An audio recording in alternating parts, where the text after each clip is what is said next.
It is no show place, this town. Not wealthy, not well known. Before what happened here in December 1944, or even since. For 7 days, history paused at a crossroads in this Belgian Ardennes village and then passed on. Unless we can call history the echoes that ring in the memories of the men who make it, as they did in the battle at St Vith.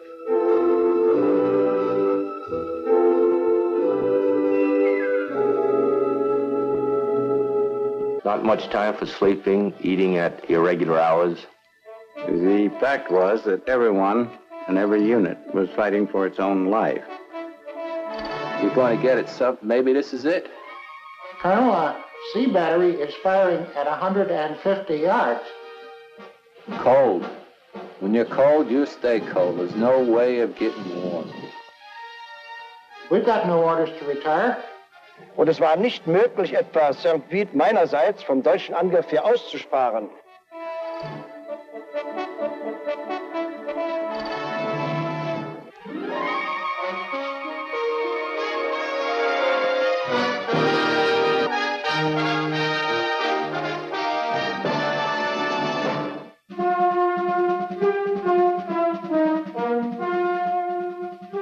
In the fall of 1944, the German army had been fighting for 5 years. Allied confidence was high, its strength overwhelming, and the halt in its sweep across Europe at the German frontier regarded as temporary. There, the forces of Field Marshal von Runstedt held desperately, their calls for reinforcements answered by inferior materials or silence.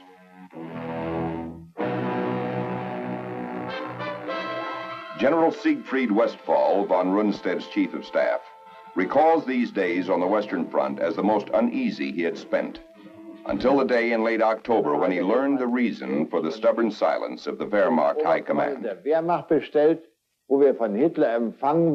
Hitler received us and informed us that he was planning a large-scale offensive in the West in the near future.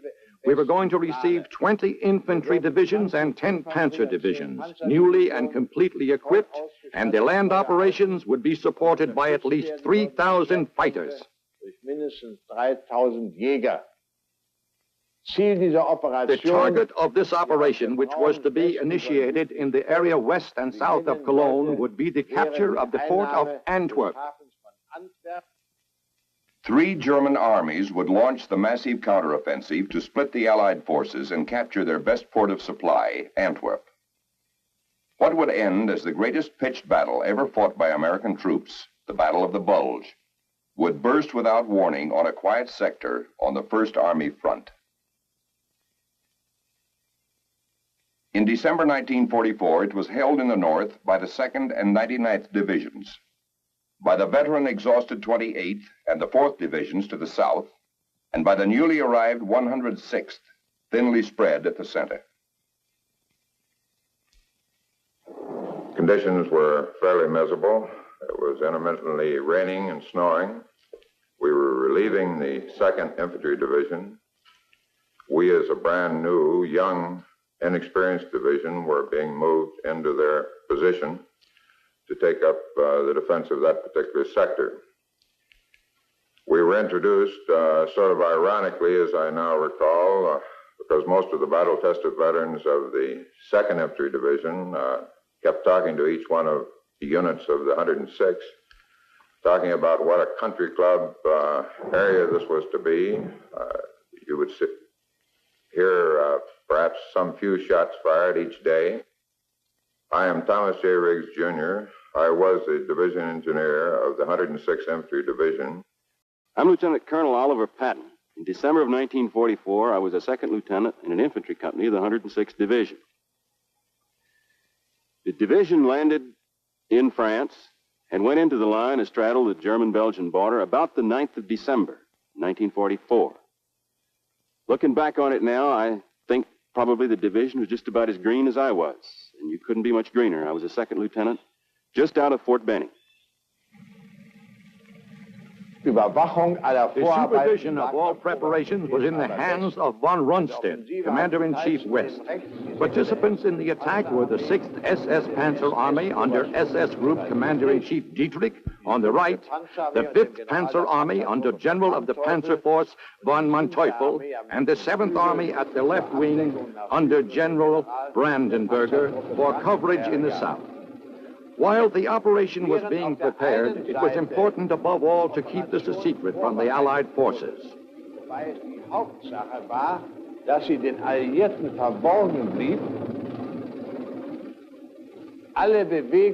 All movements were made during the night only. All vehicles in the front vicinity were wrapped in straw to keep the noise to a minimum. But nobody could predict how the situation would develop by December 16th.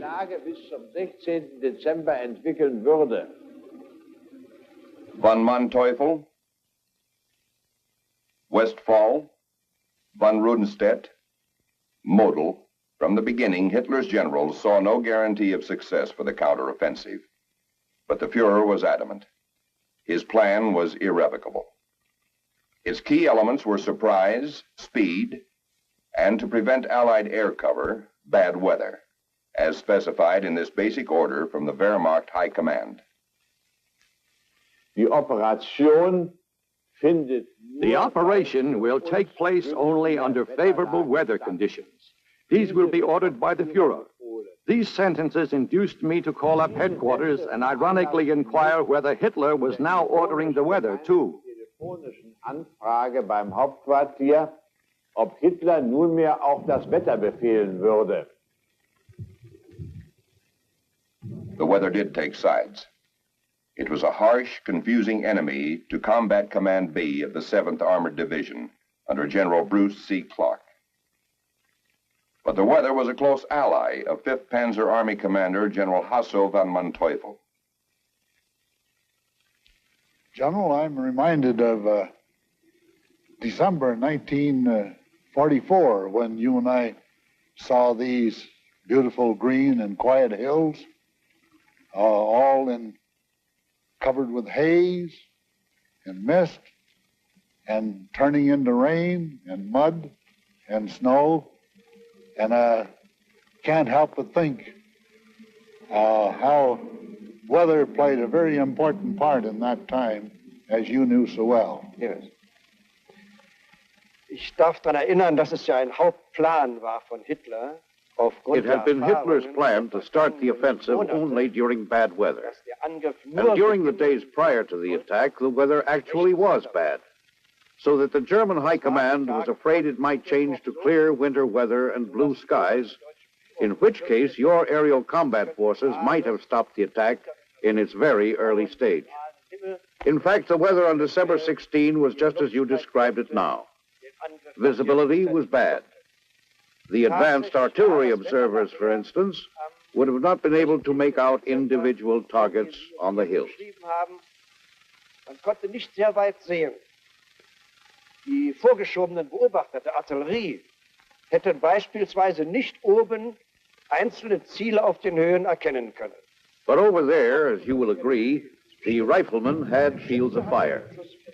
The tanks were also able to recognize their targets at a distance of 2,000 meters.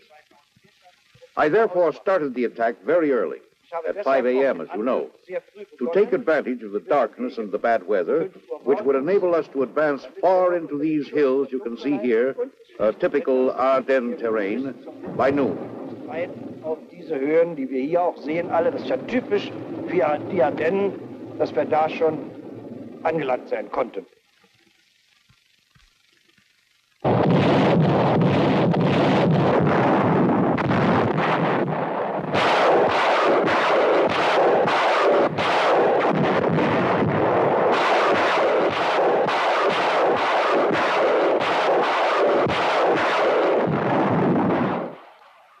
Preparations, evaluations, and obvious shortcomings became sort of academic on the early morning of December 16th. In this supposed very quiet sector, we suddenly found ourselves hit with an immense artillery barrage that included calibers of guns up to railroad carriage type, landing in all sectors, including the Division CP in St Vith. Immediately after this barrage lifted, it probably lasted about an hour, I started to get reports from my various companies, each one of which was attached to each of the 3 infantry regiments of the 106th Infantry Division. These reports were excited. They were, however, objective. They showed that we were being hit by a fairly massive force. In the 28th Division's area to the south, the opening guns of the offensive aroused the commanding officer of the 112th Regiment, Col Gusten Nelson. I immediately jumped out of the bed, ran downstairs, and rang up division headquarters, which was then about 40 miles away at Wiltz. And I got a sleepy major on the phone. Asked him what was going on in the honeymoon sector, and he said he didn't know. And I said, you better find out. I said, there's either a major attack or a raid-in force going on there, and artillery's coming in like the very mischief.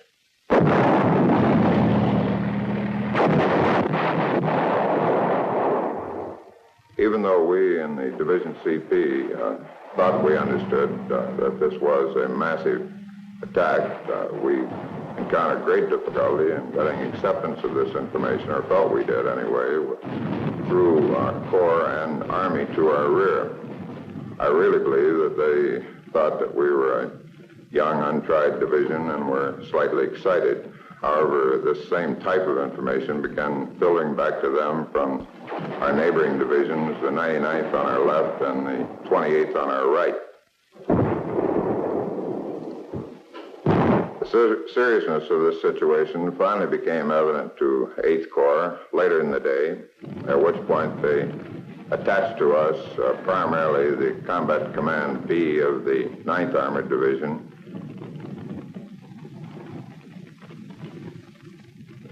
Combat Command B of the 9th Armored Division was led by General William Hoge, who was preparing an attack in the north that morning when his new assignment reached him. I then went to St Vith and reported to General Jones, commander of the 106th Division. He told me that there was an attack all along his front and that 2 of his regiments were partially surrounded to the east of St Vith. He did not have a very clear picture as to the nature of the attack, but said it was rather strong. He directed me to move to St Vith as soon as possible.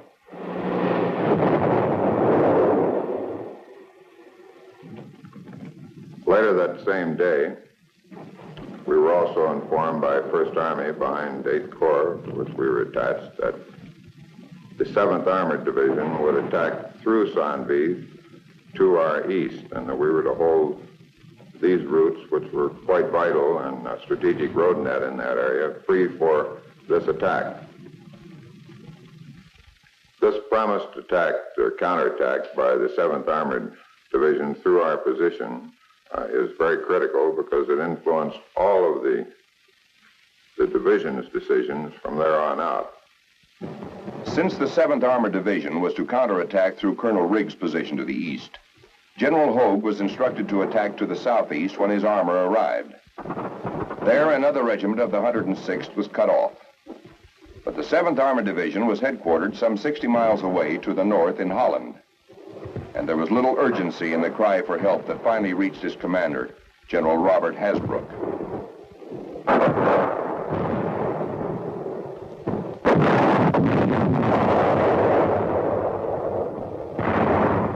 It was a quiet day, but along about 5:30 p.m., I received a very laconic message from 9th Army, which read, "Prepare your command for movement to Century." Century was the code name for the 8th Corps. I immediately sent for my G2 to learn the situation down there, and from the Schaeff situation report, it appeared that it was a very quiet front where troops were sent to rest or to be indoctrinated, new green troops to be indoctrinated. After receipt of this message, I decided to send General Bruce Clark, who commanded Combat Command B, immediately to Bastogne, the headquarters of Century, to learn the situation and what our probable mission would be. I arrived in Bastogne about 2 o'clock in the morning of the 17th of December, reported to General Middleton, was told what he knew about the situation, which I was impressed was not too much. And I was told that after I had had some sleep, I would go the next morning to St Vith and report to General Jones and move my command there and give him some help. During the first night of the Battle of the Bulge, the enemy infiltrated between our lines and into our rear areas. We didn't see very many Germans. Of course, now we know that they were moving in on both sides of us, that we had been almost cut off. Since the Schnee Eifel is practically covered with trees, the terrain is extremely obscure. The young soldier hears fire from the right, from the left, behind him, and in front of him. Some people advance, others go back. There was quite some confusion, which facilitated our advance through the Schnee Eifel toward Schönberg.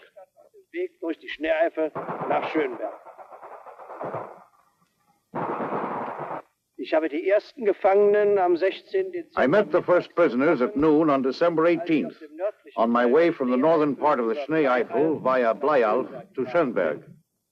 I must say they seemed rather confused. The questioning of young people confirmed that this was a division which apparently had been newly assembled, or at least contained a great number of men with no war experience. Oder zumindest mit einer großen Anzahl von kriegsunerfahrenen Leuten hier in Stellung war. The operation had been initiated according to schedule. The 7th Army, attacking from the Eifel front, gained a considerable amount of terrain. The 5th Panzer Army, advancing north of the 7th Army, had also gained some ground, especially since they had apparently managed to surprise the Americans along the entire front. On the morning of the 17th, word reached St Vith of a German penetration coming from the east toward Colonel Riggs' position.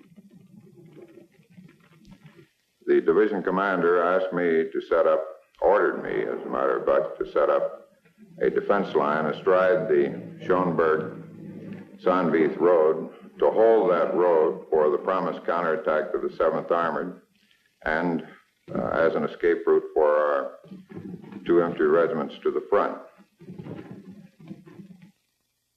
The armor that might have relieved Colonel Riggs, General Hoge's combat command, had passed through St Vith at dawn, heading southeast, on its mission to attack Winterspelt. The 7th Armored Division had left Holland before dawn, but its destination was Bastogne. There, General Hasbrouk arrived well ahead of his columns, only to learn that the trouble was somewhere else.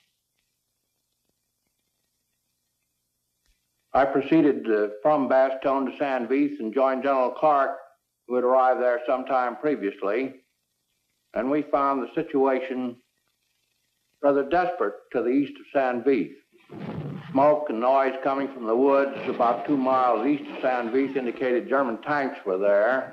And the only American troops between these Germans and the town of St Vith was a company of the 168th Engineers of the 106th Division. Well, I arrived at St. Vith at 10:30 in the morning, and General Jones needed help. Yes. Then the problem was to get my command that was marching behind me turned off at Wielsam to come to St. Vith.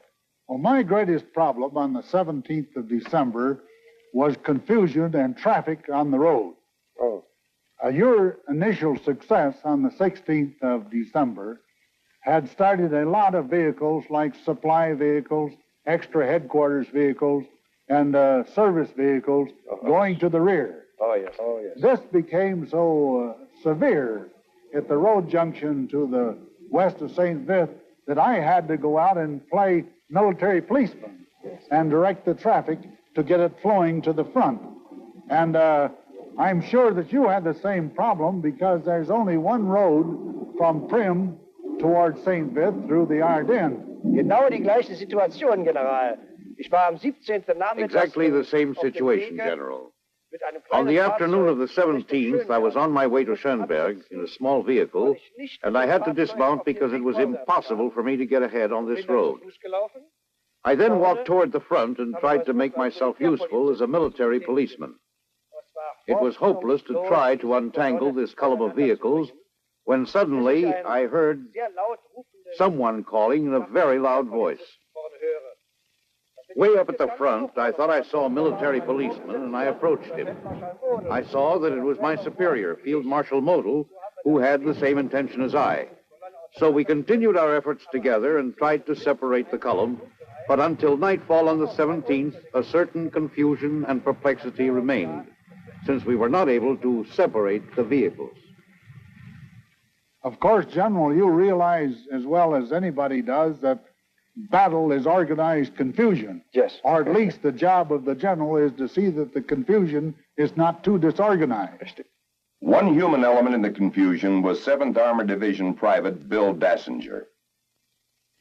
Sometime in December, we were going down this country road, and all of a sudden we come upon this great confusion. Jeeps, trucks, men, equipment, going the opposite way. Well, you stop to think, what are we getting ourselves into? And a little while later on, we sure found out. Another was Lieutenant Will Rogers, Jr. St Vith, down a little kind of a side road. Now, at this particular time, the roads were jam-packed with traffic, all kinds of vehicles coming out of St Vith. And we had to fight our way very slowly, mile after dreary mile, against this one-way stream of traffic. We arrived at a little town of Poteau, which is a little crossroads Belgian village of about, 10 or 12 small Belgian village farmhouses. 7th Armored Division Colonel V.L. Boylan was returning from Paris after a 3-day pass. We came back in a Mercedes sedan, which belonged to the commanding general at the time. And when we hit a crossroad where we would cut north to Holland to rejoin our units, we saw an armored column moving south and cutting to the east. It looked familiar, so we dismounted, went over and talked to the military police, and found out it was our own division. Nobody would tell us where it was going, so we decided to follow it. The armored columns, like hundreds, thousands of other troops and vehicles on the 17th of December, was approaching St Vith, Belgium. Converging from every direction, some came in pain and panic, some in cheerful confusion, some in desperate urgency. From the east, battered remnants of the 106th fought back toward friendly lines. From the south, units of the 28th Division were withdrawing before assaults of a magnitude no one could explain. And from north and west, the 7th Armored Division struggled on. Their arrival awaited with mounting impatience by General Clark in St Vith. Why this particular town? Why St Vith? Ja, das ist schon erklärlich. St Vith ist an und für sich ein sehr kleiner St Vith is really a very small place, and then it gained this tremendous significance.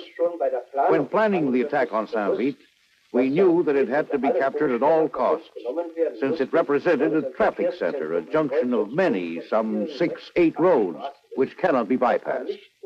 St Vith had to be taken because all reserves which tried to attack the northern flank of my army, or the 6th Army in the north, had to come through St Vith, just as you did. We were therefore very conscious of the importance of St Vith and had planned its capture on the 17th of December. Von St Vith sehr bewusst und hatten in meine Rechnung eingestellt, es am 17th December, St Vith zu nehmen. And I proceeded to leave and to join my unit at St Vith. Unfortunately, I was unable to join it that night. We were shot off 2 of the roads and returned and left early the next morning. And I saw that we couldn't get on to St Vith that night. So we went to sleep in a hayloft over what was apparently a dairy. The rest of that night was spent still waiting for the 7th Armored Division and reinforcing our position. General Clark formed a defense east of St Vith as fast as the troops arrived. They were fed piecemeal into this defensive line. And I fed them in to the point of the horseshoe, which was being held by Colonel Riggs and others to the east of St Vith. This went on practically all during the afternoon and night, and all of my troops didn't close into the St Vith area until 3 o'clock the next morning. Sunday night, we were fighting desperately to get ourselves in a horseshoe arc position around the town. This area was the nearest to the enemy, the eastern approaches, about 2,000 yards east of the town. American troops under the command of the 7th Armored Division attempting to hold the town away from them.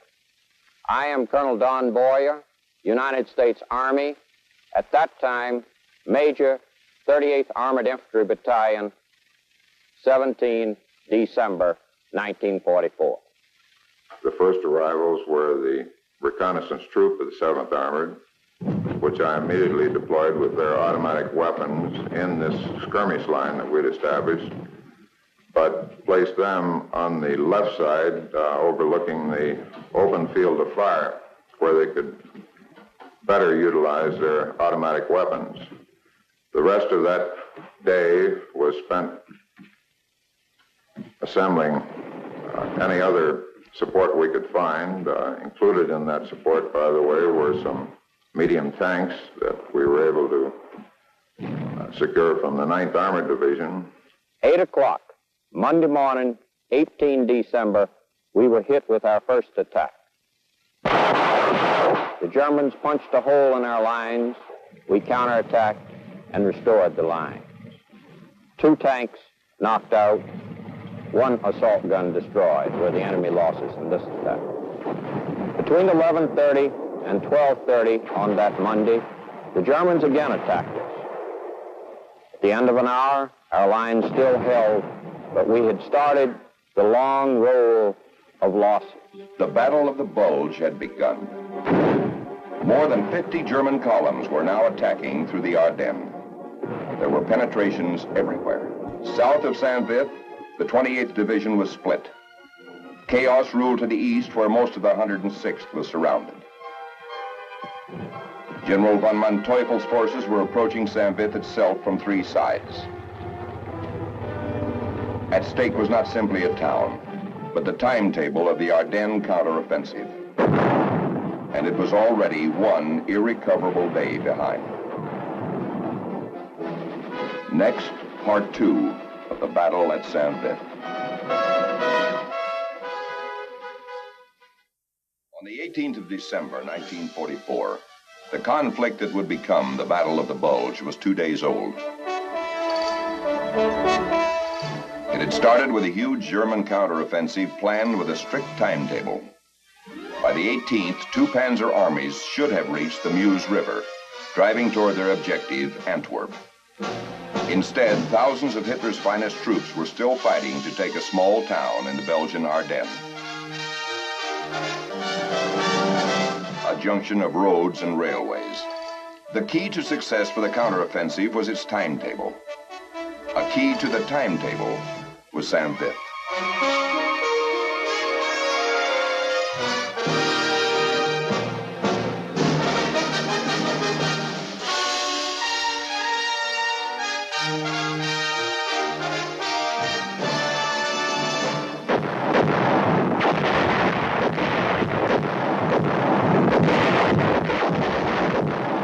At dawn on the 16th, the massive German assault had achieved its first object, surprise.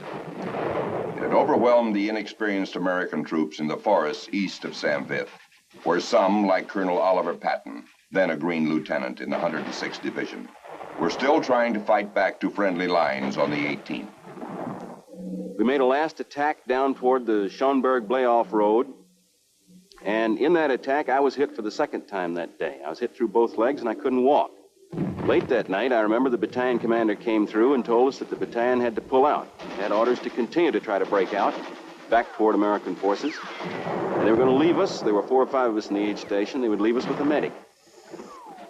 To the south, the German attack had split the 28th Division, cut off the 112th Infantry of Col Gusten Nelson. That afternoon, I received orders from division, which was then at Bastogne, to fall back on Trois-Vierges and fight stiff delaying action, direction Bastogne. I knew that this was impossible. The German attack in this sector was being made by troops of the 5th Panzer Army. The capture of St Vith with its roads and railways was vital to their advance. They had been expected to take St Vith on the day before with little resistance, and on the 18th, their commander, veteran General Hasso von Manteuffel, came up himself to see what was delaying their advance. Ich vermutete, dass es sich doch nur einzelne. I suspected the presence of scattered, though very courageous forces, which had come here from St Vith or other directions to assist the fighting troops. I was under the impression that up to the 17th and 18th, these small, scattered battle troops were not under centralized command. However, on the evening of the 18th, before nightfall, it became obvious that new enemy forces were approaching. Machte sich bemerkbar, dass neuere Feindkräfte im Anmarsch waren. The general's surmise was correct. But American intelligence of the size of the German attack was still so limited that some units of the 9th and then 7th Armored Divisions hastily strung out to extend the American defenses from the original roadblock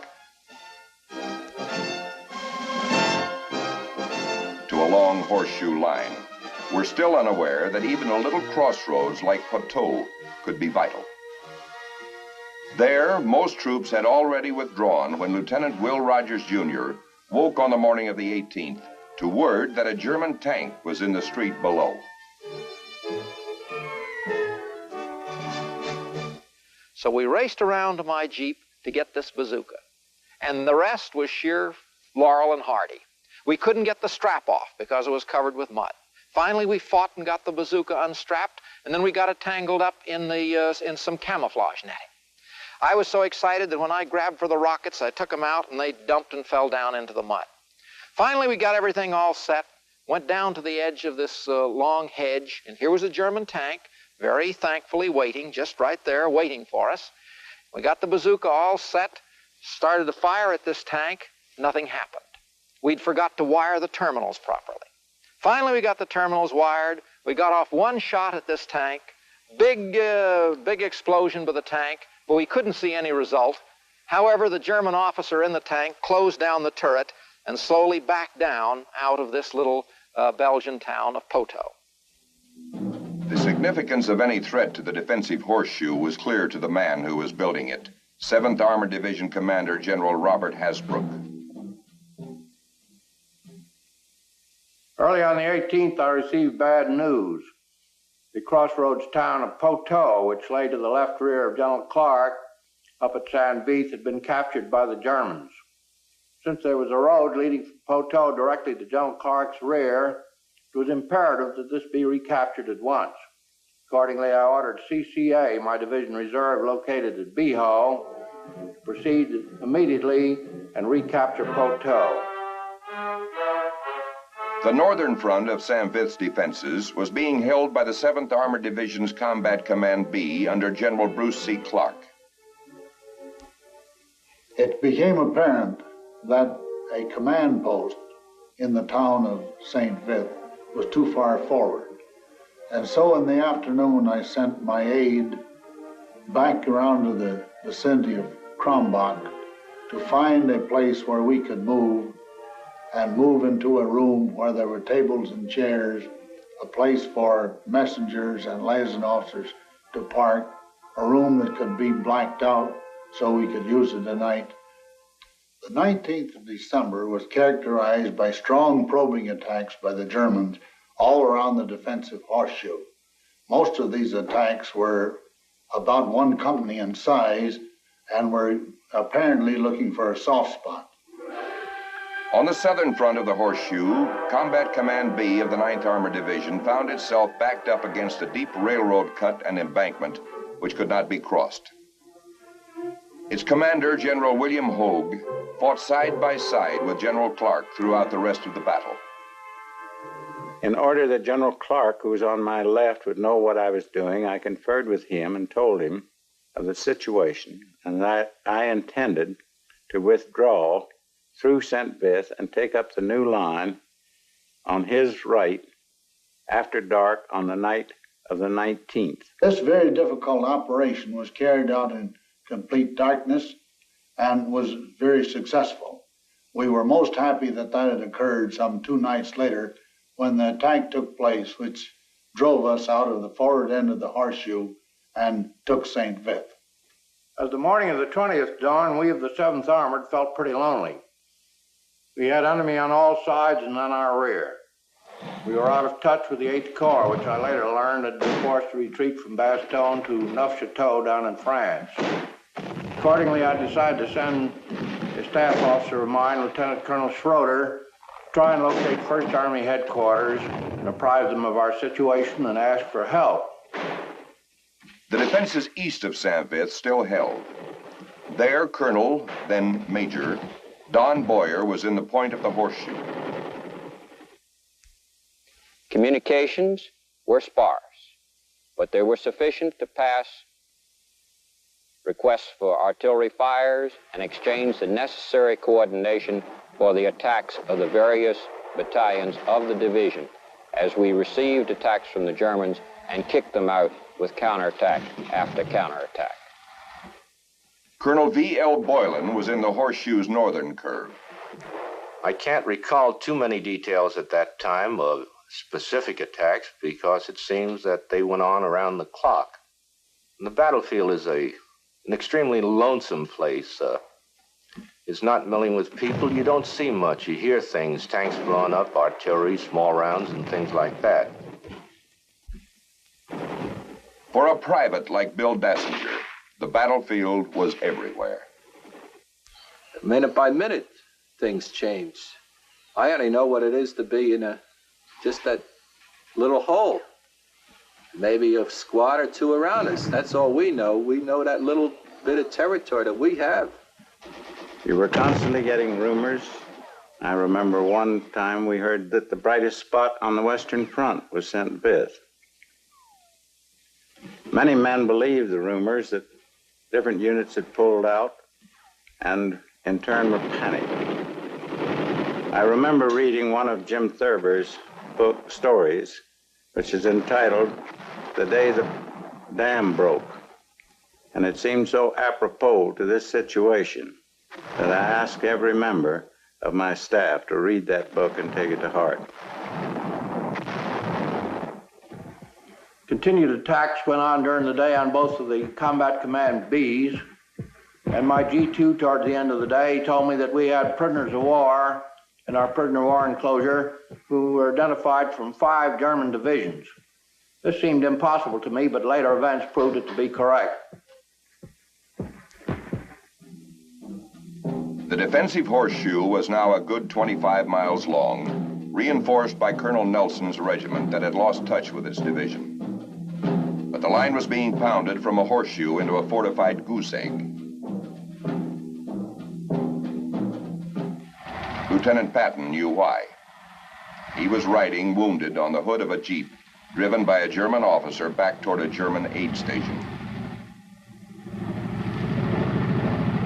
There were 2 things going on that road that even a lieutenant as green as I was could add up and make sense out of. First thing, of course, was the number of troops moving west along that road, infantry on either side of the road, and the other was the number of vehicles coming down. Tanks, trucks, flak wagons, cars. And they were the biggest tanks I'd ever seen in my life. Every time one of those tanks would go by, I'd look at it, and the lieutenant would lean over and look at me and grin.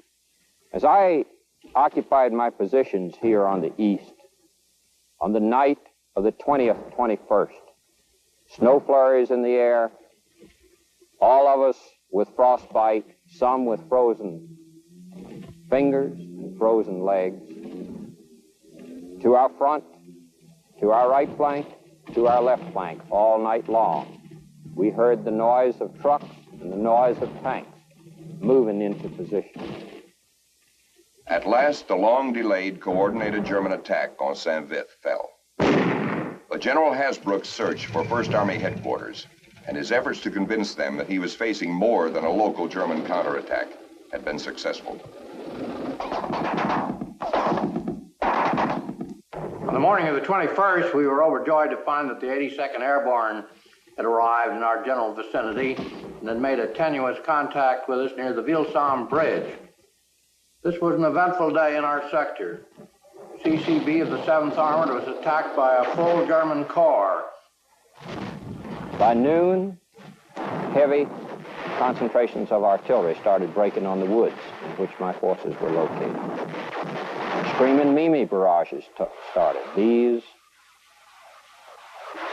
sounded like a huge spring being compressed and then suddenly cut loose. It was a horrible din that came through the air down among the trees. I remember one unit commander who I had who several times reported to me that he had to be relieved or had to have reinforcements that he could only hold maybe another hour or sometimes 3 hours or sometimes 8 hours. I remember telling him very definitely that, saying, how the hell do you know how long can you hold? You just hold there as long as you have the ability to fire back. Time meant nothing to me. But between 1200 and 1300 on the 21st until 2300 hours or 11 o'clock that night, I saw my own immediate force, which had been in the neighborhood of 680 men, go to less than 200. The eastern point in the horseshoe defending St Vith was now an island defending only itself. There, Colonel Thomas J. Riggs, the 106th Division engineer, whose roadblock had been the town's first defense, still held the road under his original orders. By that evening, the Germans were building up their intensity and were starting to break through on both of our flanks. By about midnight, we'd lost communication on both flanks with the two units, so we knew we were being completely isolated. Knowing that St Vith now was filled with German troops coming in from the east, the north, and the south, we peeled off to the right until we got in the vicinity of the road that led to Prum. And there we broke off into 5- and 8-man groups. I gave them a compass bearing and told them to try to work their way to the west to rejoin General Clark, Combat Command B, where we might continue the fight. For by nightfall, I and the 4 men in my group were prisoners of the Germans. And I realized that in the furious fight in the day before, that I had been wounded. And for me, the world had come to an end at that point.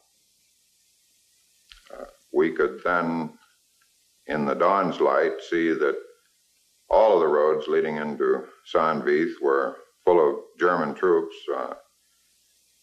concentrating on and going through St Vith. We obviously could not counterattack. I attempted at that time to split them up into patrols so they could attempt to work their way back to the friendly lines, the U.S. lines. We started 2 of these patrols out and watched both of them captured. And shortly thereafter, I was captured with the remainder of the group. On the afternoon of 21st December, General Clark informed me that the attack on St Vith was becoming so heavy they would be forced out of that position that evening. and said he would retreat to the west. I agreed to conform with his movement. Der bisherige außerordentliche Zeitverlust. The tremendous delay we had suffered so far in my schedule left its mark on the whole army, in the Central Corps as well as in the southern sector. Deshalb waren meine Anstrengungen bis zum 22. Dezember dahin gerichtet. Until December 22nd, therefore, my efforts were concentrated on the coordination of the attack on St Vith. In other words, the cooperation of all arms, the infantry, the storm guns, the artillery, the tanks, in a final attempt to take St Vith. Und Sie sehen, wie groß die Schwierigkeiten waren, diesen Angriff zu koordinieren. Das ist dann erst am 21. und 22. gelungen, sodass wir dann St Vith endgültig in Besitz nehmen konnten. Aber der Zeitverlust war groß und daher die Bedeutung Ihrer Verteidigung von St Vith. As I remember the 22nd of December, I remember it as a day of mud and rain and considerable confusion. As you pressed your attack in the morning of the 22nd against our new defensive line in the Kronbach area, our forces were driven back, and at the same time, pressure from the north and the south was applied against our flanks. So as a result, by the night of the 22nd, our force was back pretty much in a semicircle around the town of Comanster. It should be pointed out that when the men were dispersed on the ground, they were like the fingers of a hand. And as they withdrew, as I later pointed out to them, they gained strength by coming back as the fingers would in forming a fist. This gave them strength and coordination. Comanster would be the last defense. From there, General Clark immediately sought an escape route to the west, a dirt road through the woods to Vielsalm. And although the Battle of the Bulge would last for another month, its turning point had been reached. The defense of places like St Vith had given the Allied armies what they needed, time to rally and regroup. Next morning, the skies were clear. The ground, which had been a sea of slush and mud that would have mired hopelessly the withdrawal of 23,000 men and their thousands of vehicles, was frozen hard.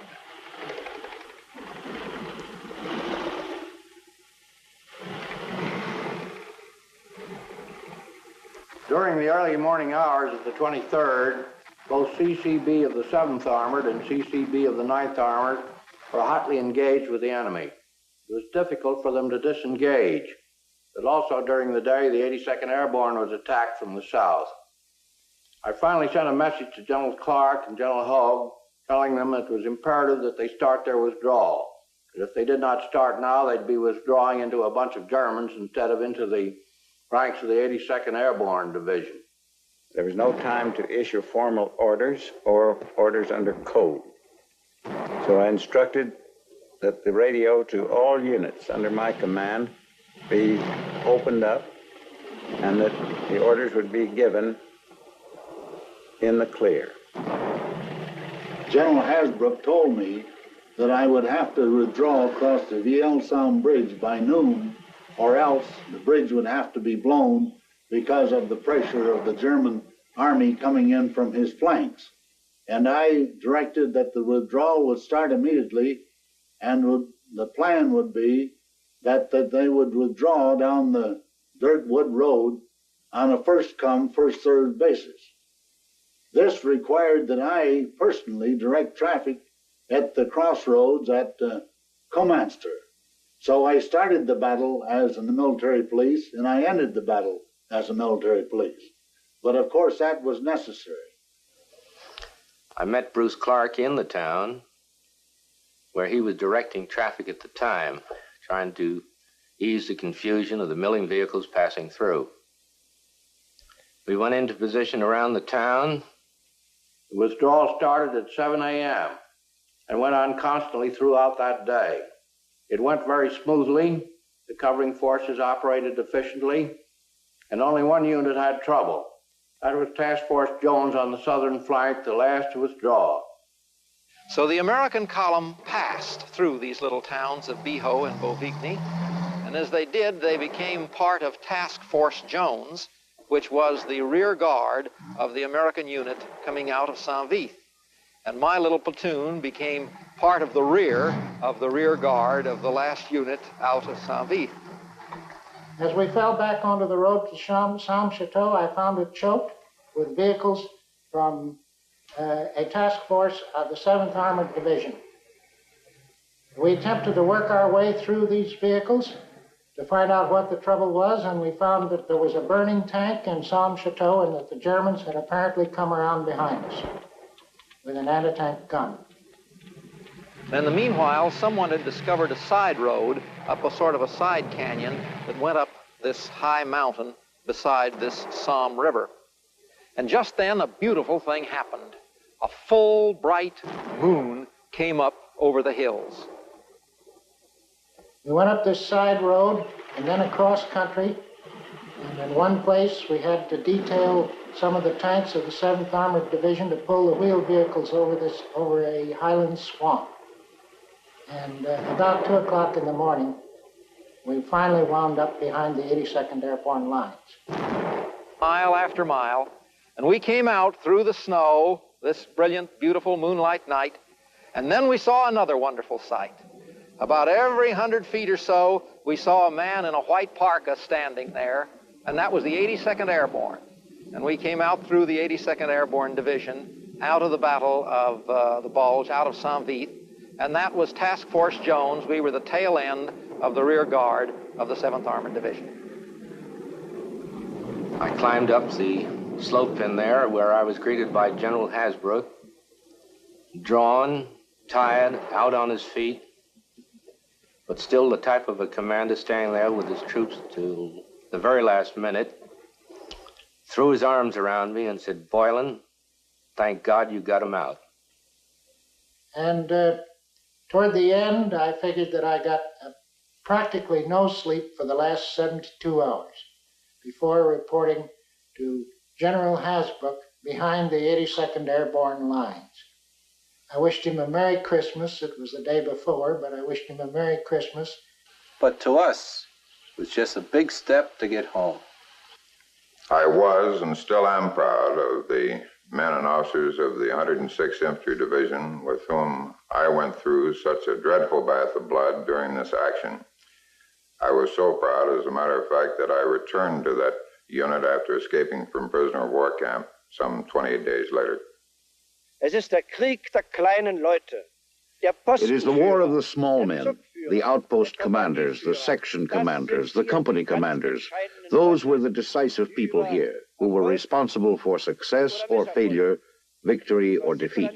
We depended upon their courage. They could not afford to get confused and had to act according to their own decisions until the higher command was again in a position to take over.